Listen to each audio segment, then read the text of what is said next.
dalam ketatanegaraan mantan presiden pun perlu dipanggil presiden supaya dia sadar dia pernah jadi orang nomor 1 di Republik ini. Jadi jangan buat aneh-aneh. Dia harus tetap dipanggil Presiden Joko Widodo. Bagi saya, ya, tidak mungkin Presiden Joko Widodo tidak membaca pasal konstitusi ini. Dia paham betul bahwa ini bisa satu paket atau 2 paket. Bisa tanggapi sebentar. Sabar. Yang khusus itu aja. Nanti Saya mau lanjut. Satu paket sendiri-sendiri atau kedua-duanya. Saya yakin bisa paham. Kecuali ada makna di balik pernyataan Presiden itu. Kalau Anda mengimpeach anak saya, rahasia Anda untuk juga bisa diimpeach, saya akan lakukan. Jangan-jangan memang ada semacam politik saling sandera. Karena bagaimanapun, bagi saya, tidak mungkin Presiden Jokowi tidak memahami bahwa tidak mungkin dan tidak harus satu paket. Jadi, tadi juga saya dengar juga Bu Irma yang mengatakan satu paket itu salah secara konstitusi. Tidak harus satu paket. Jadi, kalau Pak Prabowo tidak memiliki kesalahan politik yang dipegang oleh siapapun, mestinya dia akan meminta supaya ribut-ribut ini dihentikan. Dan mari kita buktikan, impeach dia, gugat apa alat bukti yang Anda punya dan apa alat bukti yang dimiliki oleh Mas Gibran. Supaya 4 tahun ke depan tidak ada lagi keributan. Mari kita melaksanakan negara dengan baik-baik saja. Jadi jangan ceritanya, ini berikan kami anak muda kesempatan. Tidak soal itu. Anak muda pasti diberikan kesempatan. Sepanjang cara naiknya benar. Saya jujur saja penasaran saya dengan peristiwa naiknya Mas Gibran ini. Putusan Mahkamah Konstitusi itu mirip dengan putusan Mahkamah Agung. 60-60. Ya. Mekanisme 2 anak presiden yang sebelumnya tidak memenuhi syarat, agar bisa memenuhi syarat maju menjadi wakil presiden dan calon kepala daerah, digunakan peradilan. 1 Mahkamah Konstitusi, 1 Mahkamah Agung. Diajukan oleh partai-partai kecil pendukung kelompok yang sama. Tiba-tiba keluar putusan yang sama. Yang awalnya tidak punya hak, tidak punya kesempatan, direkayasa di dalam putusan MK jadi memenuhi hak. Di Mahkamah Agung juga begitu. Awalnya tidak punya kesempatan, menjadi punya kesempatan. Lalu diperbaiki oleh putusan MK. Ya. Apa kita tidak penasaran? Kenapa modusnya sama? Untuk 2 anak orang presiden. Khusus untuk wakil presiden, di dalam peradilan, ada Paman Anwar Usman di dalam. Ada yang mengatakan bahwa putusan perselisihan hasil pemilu presiden sudah selesai. Nah, ini tidak paham, objeknya berbeda. Sekarang kita tidak bicara perselisihan hasil pemilu presiden. Kita bicara objek lain. Apakah dalam berbagai proses politik ada permainan peran-peran tertentu yang dulunya tidak bisa dibongkar ketika pemilu, sekarang ada petunjuk-petunjuk baru untuk membongkar keterlibatan orang-orang tertentu, termasuk sang paman. Bagi saya ini perlu diungkap satu persatu. Kenapa ketika persidangan, ya, pemohon mencabut permohonan, tiba-tiba didaftarkan lagi, dan permohonan inilah yang diterima, sementara permohonan lain ditolak. Dan orang ini menyatakan di dalam permohonannya, dia adalah fans berat Mas Gibran. Tanpa Mas Gibran di Solo, tidak ada pembangunan ekonomi. Ini kesempatan baik bagi Indonesia mendapatkan wakil presiden atau presiden Mas Gibran. Yang uniknya lagi, setelah proses itu terjadi, pemohon yang sama menyatakan bahwa dia akan menggugat Mas Gibran. Secara perdata. Secara perdata artinya, Kang Karni jago juga soal ini, ada kesepakatan keperdataan yang dirusak ketika itu. Sehingga dia ingin menggugat. Apa kesepakatannya? Bapak-bapak, ibu-ibu penasaran tidak? Saya penasaran. Terserah ibu bapak sekalian tidak penasaran, saya penasaran. Ada apa? Apa misterinya? Tiba-tiba berbagai kejadian ajaib terjadi menjelang pemilu. Perlu diketahui ibu bapak sekalian, putusan MK yang barusan, yang mengubah sistem pemilu kita jadi pemilu nasional dan pemilu lokal, itu terjadi 4 tahun lebih menjelang pemilu. Prinsip apa yang digunakan MK memutus jauh-jauh hari? Dikenal dengan prinsip parsel. Parsel ini nama orang, bukan parsel untuk hakim, ya. Parsel itu dilarang, ya, dalam perkara ini. Peradilan dilarang mengubah aturan main pemilu menjelang proses tahapan berlangsung. MK bilang ini prinsip parsel. Nah, MK lupa kemarin dia mengubah sistem pemilu, terutama syarat untuk mencalonkan dalam pemilu presiden. Ya, teman-teman, kembali lagi bersama saya di channel ini. Mari kita saksikan bagaimana tanggapan para netizen tentang bagaimana Puan mengetuk palu terhadap Gibran beserta Pak Jokowi ini, ataupun tentang kasus keberlanjutan ini. Jadi, mereka yang mengatakan di sini itu adalah demi citra bangsa dan menjaga negara, pemakzulan Gibran wajib dilakukan. Ya, betul teman-teman, betul sekali yang mereka katakan ini. Demi citra negara kita itu wajib dimakzulkan Pak Gibran yang tidak bisa berwawasan luas dan tidak memikirkan bagaimana Indonesia yang sebenarnya harus diperbaiki. Jadi ya, Wapres tidak ada gunanya tanpa kualitas apapun, bikin malu saja NKRI. Ya, jadi teman-teman, karena Wapres kita tidak memiliki kualitas yang tinggi ataupun berwawasan yang luas, maka Indonesia lah yang sangat malu teman-teman yang memiliki wakil presiden ini. Nah, rakyat pun tak rela memanggil dia sebagai wakil presiden kita karena karena memang begini yang dia lakukan, maka warga Indonesia tidak mampu ataupun tidak rela memanggil dia itu sebagai wakil presiden karena kelakuan yang telah dilakukan bikin malu saja negara kita. Jadi sepakat Jokowi dan Wowo saling menyendera lah, wong maling masak teriak maling teman-teman. Kalau mantannya satu paket dicopot itu juga lebih bagus copot saja ya.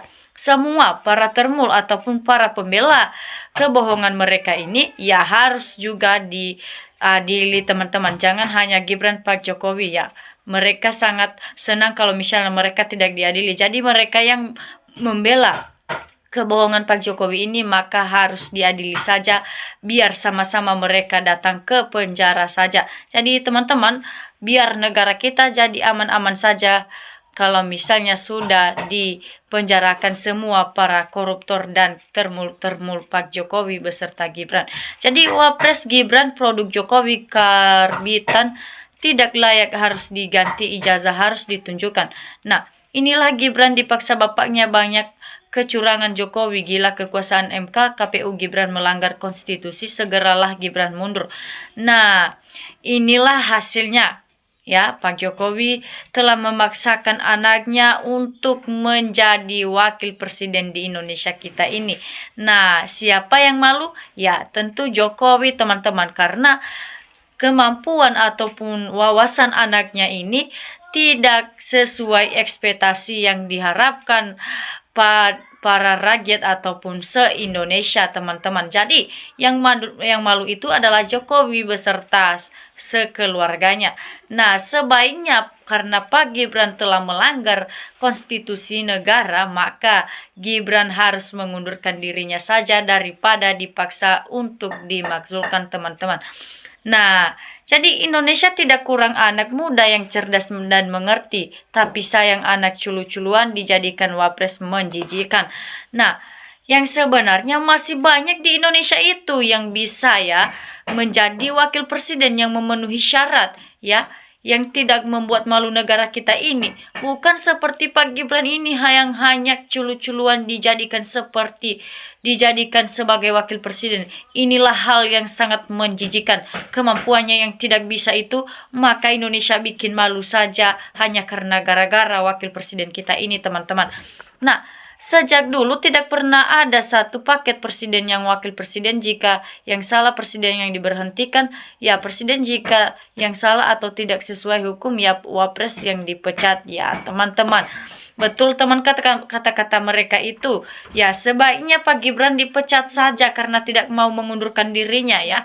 Karena ya bikin malu aja negara kita karena hanya gara-gara ini. Jadi kenapa kalian bersama rakyat tidak berontak? Ya karena aneh orang Indonesia juga.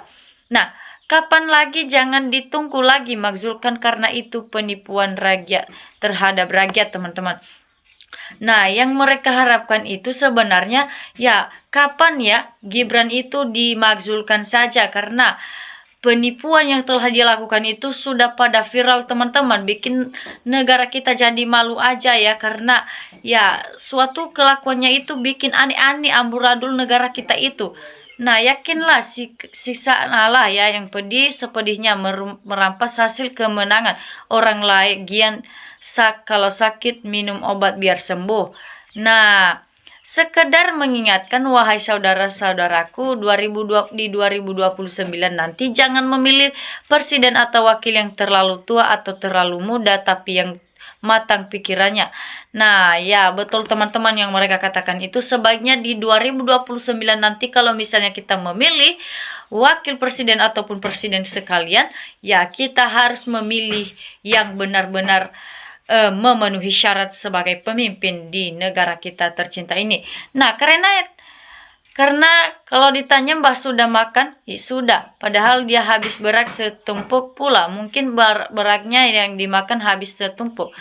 Nah, perpecat pergantian wapres agar seimbang dan presidennya nggak pelango-pelango kayak kurang tidur, ya sebaiknya digantikan dengan orang yang bisa dan mampu berkualitas.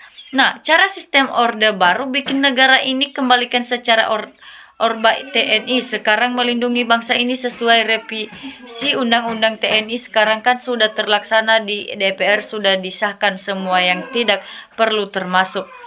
Nah, jadi teman-teman, betul, belum waktunya Gibran. Jangan takut DPR dan Presiden Tentara, jangan takut ya. Jangan takut karena dukungan Prabowo.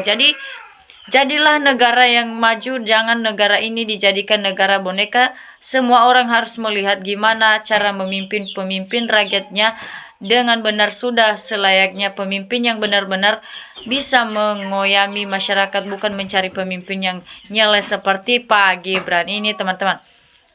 Nah, Pak Presiden Prabowo cuma presiden mainan, bukan presiden asli. Rakyat ribut masalah ijazah aja nggak bisa diselesaikan, ataupun dia tidak bisa mengambil tindakan terhadap ini, teman-teman. Nah, sebenarnya Pak Prabowo ini sebenarnya bisa mengambil tindakan, namun hanya karena Pak Jokowi dulu sudah bercampur tangan untuk menjadikan Prabowo sebagai presiden, maka Prabowo sangat takut ataupun tidak bisa mengambil tindakan dengan hal ini. Jadi sebaiknya Pak Prabowo mengambil tindakan saja, karena Pak Jokowi itu hanya suatu masyarakat biasa saja sekarang. Jadi kamu tidak perlu takut dengan hal itu.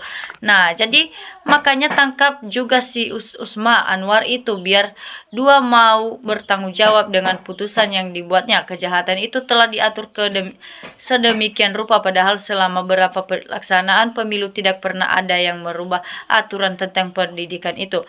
Nah, DPR RI-nya bagaimana dapat wapres sangat pintar? Ya, kita cari yang bisa, benar-benar bisa di Indonesia kita ini, teman-teman ya. Jadi untuk lebih baik, Gibran itu harus digantikan dengan orang yang bisa dan memiliki wawasan yang sangat luas, teman-teman.